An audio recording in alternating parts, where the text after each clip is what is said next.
go flying. Boom! All right, guys, welcome to the vlog. Cory Robin here, and I have brought to you one of the most literally badass bush pilots on the planet. We're here with Jason Busat. How you doing? Cory. Thanks. Good to see you, brother. Yeah, good. It's been good flying. We've had a fun week here at the EAA Invitational Stoll. Yeah, we have, and you did really, really well. Did well. Did really well. Second place with a combined distance of 125 freaking feet. Wow. Jason.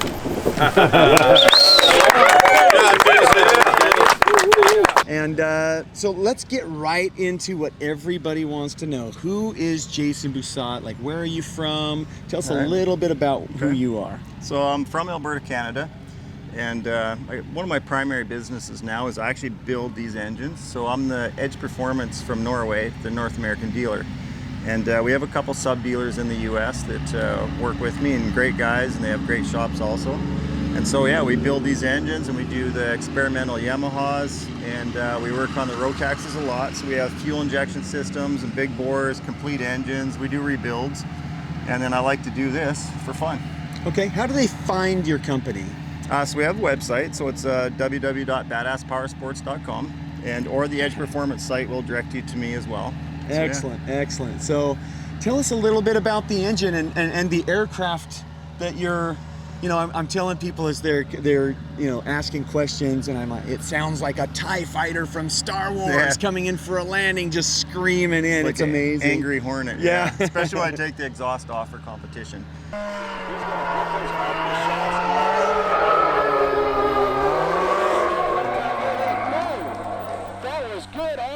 Stopped at about 50. But so the combination for this Yamaha Apex snowmobile engine is the gearbox made by Teal in Arizona, Skytrax. And then Thomas at Edge Performance, you know, he did a lot of design on this engine to make it work with our turbocharger and all those components, and a lot of dyno time and tuning. And then the airframe is a Rans S6. So I've originally built this in 2006. And then rebuilt it again about 3 years ago, and I'm always changing. So we did custom gear and the Acme shocks, Ortex fabric, and then, you know, a shout out to Rans also. They have some incredible products. If you haven't been to Rans, check out their site. I think they have one of the best kit planes and aircrafts on the market. Yeah, and that's one of the things I've noticed about the Rans line is it seems like they already come, the kits come very, very well crafted, but it also leaves a lot of opportunity and room for modifications. Yeah. Do you want to tell us a little bit about? Their fit and finish is incredible. Yeah. So really nice kits. They go together quick, and good support from the company as well. Yeah. And they're one of the more affordable aircraft on the market. Yeah, I think a lot of the kits you can get in, I think price range, don't quote me, but I think we're like 26 to 40, you know, for the basic kit. And then you got to do your firewall forward and your build time and you add your avionics. But it gets you in the game. You can start building your aircraft in your home garage or your hangar or wherever you might. It's an attainable goal, and it's fun to build an airplane. Yeah, it sure is. And you built this aircraft and now twice. Yeah, a couple times, modify and change, and then do little things, you know, like the slats and the leading edge cuffs, bigger flaps, and so the carbon concept slats are really cool.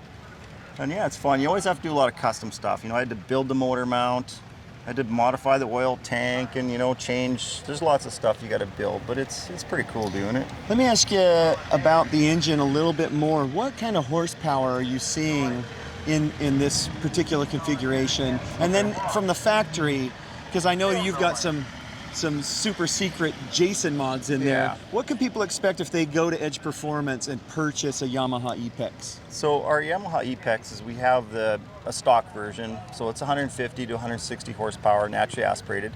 And then we go into the turbo version at a 200 horsepower. And then we go right into this one, which actually made, a lot of people ask this question, does it actually make that? Yes, on 94 octane pump gas, it makes 313 horsepower. Wow. And then my personal one, and Steve, you know, we play with a little bit of tuning, and we can, this engine's capable of over 400 horse. Wow, and I've seen the sled drivers, the guys putting on snowmobiles, really pushing it. Yeah. And we're not quite pushing it as hard because this is aircraft engines, and we don't want them to blow up on us like those guys with the sleds. Yeah, they've actually, this block can sustain up to 500 horsepower. 500 And there's a company that makes a billet block for the Apex, which can actually, they've dynoed 936 horsepower out of this engine. Wow.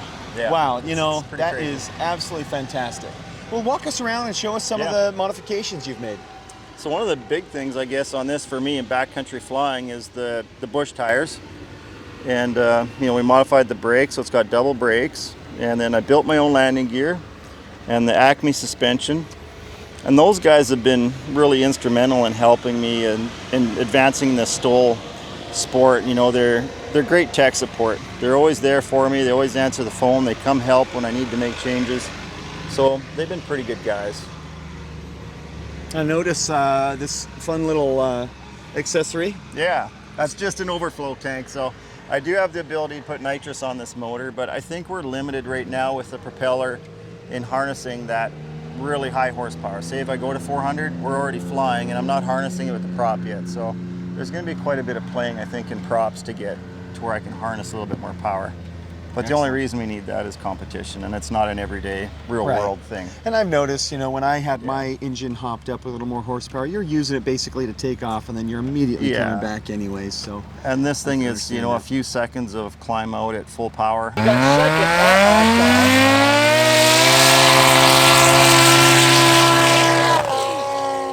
And then we pull it back, and you're cruising at 100, 120 horsepower, and it does that all day long. Very cool. It did take a little bit of getting used to cruising at 7,500, 8,000 RPM in cruise, and just the sound of it. But once you get doing it for a while, you're comfortable. And it's like, oh, this thing can do that. It's okay. It's happy. Yeah. So yeah. Very cool. Well, let's check out some of the rest. I notice you have that. Let's look at the tail suspension. This is amazing. Yes. So we kind of copied the Just Aircraft Super Stoll suspension, and I just built my own chromoly tail there and just made a good suspension for what I do. I mean, this airplane is purpose built for what I do. I use it in the backcountry, so it may not be the prettiest airplane, but I've modified the fuselage a little bit. I put a S7 tail on it, so I have more elevator authority and a big baggage compartment. I have big fuel capacity, so I can really go a long ways, and I can carry a couple backpacks with me and two guys and load it up. So that makes it fun for what I like to do. So it's my everyday backcountry bush plane. So in addition to really being competitive in the Stoll competitions and also the Stoll drag, this is your toy. This is where you're an avid hunter, and I've seen photographs of your Instagram with big game animals and just about everything in here. This is your sport utility vehicle. Yeah, it's an everyday airplane. It's not a purpose-built Stoll drag or Stoll competition airplane. So it's my everyday airplane, and it's pretty competitive. Yeah, it's very competitive. Yeah. I mean, you're up against all these guys that are basically building super planes for Stoll. Yeah. But you flew this from where to get here to Oshkosh? I flew it from Alberta, Canada. Yeah. It's about 15 hours. 15 so not that bad. Not bad at all for that long distance. Fantastic. Yeah. Well, what else do we want to look at here? Let's look at some of the panel we could talk about. Yeah. So a lot of the things that I purpose built in the panel is just for lightweight and for visibility. So back a long time ago, Rands actually did make this windshield a long time ago. So I didn't have to do anything there. I just added this Lexan, and then I removed the panel and made a kind of a helicopter style panel for it.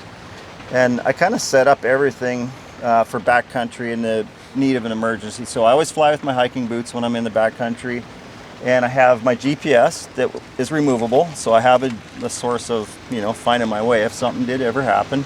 I have a personal locator beacon. I usually have a sat phone and usually my Garmin inReach.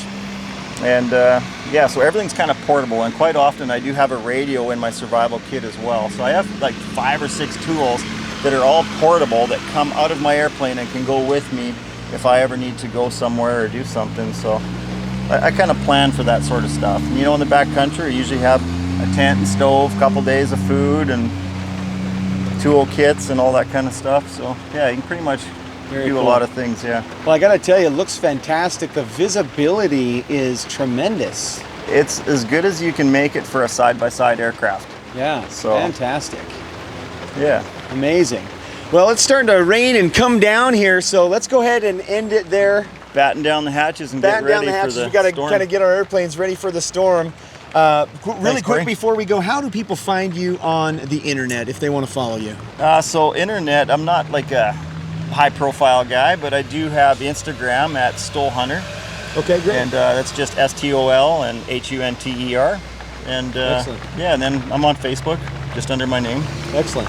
Well, this has been a really fun episode. Thanks, Jason, for taking the time in the rain to do this interview. He's doing great things, and thank you for all your innovations and your example and just who you are as a person. And you're such an excellent contributor to the Stole community, and it's amazing to be able to spend time with you here at Oshkosh. Thanks, Cory.